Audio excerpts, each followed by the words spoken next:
morning everybody and welcome back to my channel. It's a paneer recipe today and it's a little different because we want to use curd and we want to use poppy seeds or afughutti as we call it, or posto. So let's try out paneer lazeez. For the paneer lazeez, what I'll need is that almost 1 cup of paneer cubed this way. I'll need just little more than half a cup of curd. I'll also need just little more than half a cup of grated onions. So here I've just used 2 big onions. I'll also need fresh cream. You can also use the cream that you get in the stores. Just 1 big tablespoon of cream. Some 3 cloves of garlic, 1 clove and just an inch of ginger. Here I have soaked around 2 big tablespoons of poppy seeds, or what we call afughutti in Assamese. And this has been soaking for the last half an hour. This is going to be ground into a nice paste, fine one there. I'll also need some dry spices. Here I have around 1 small teaspoon of cumin powder, 1 small teaspoon of coriander powder, 1 small teaspoon of Kashmiri red chili powder and turmeric powder each, and a small teaspoon of cumin seeds. I'll do the entire cooking in vegetable oil. So let's start making paneer lazeez. First of all, I'm going to put the curd into a bowl, bigger bowl there, and give it a nice whisk so that we have a homogeneous mixture there. Into the curd, I'm going to throw in just a little pinch of turmeric and say a little, then less than half a teaspoon of salt, and then give it a nice mix there.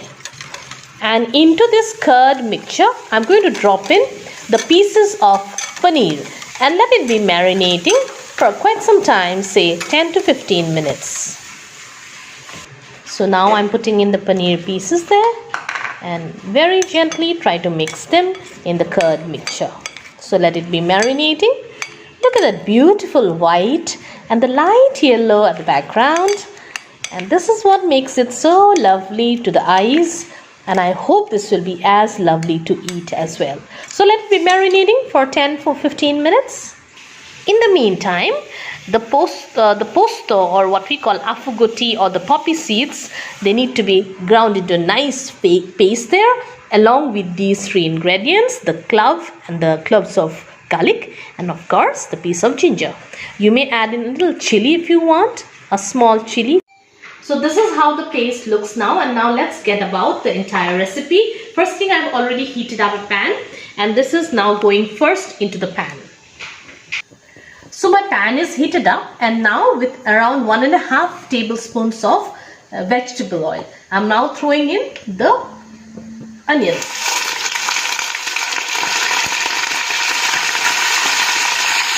I'm just throwing in some salt. It will just hasten up the process and also stop the suckering there. See, it's become very silent now. So this way I'll just cook it for some time till I can actually drop in the dry spices.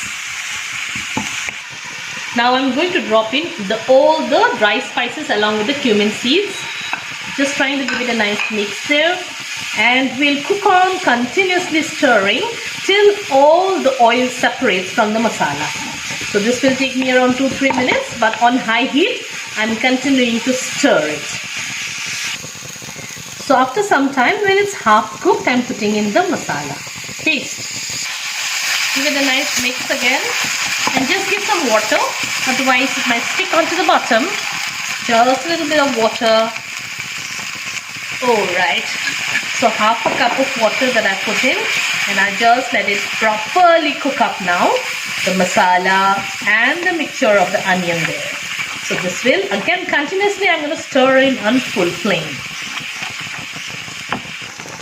Now when this is all cooked up and all the water has disappeared, I'm putting in the fresh cream there. And just throw in some more water. So that's the water going in. Give it a nice mix again. So it's lazeez, so it has to have the cream there. And once we have this bubbles forming on the outer cover there, I'm just throwing in the curd and paneer mixture slowly.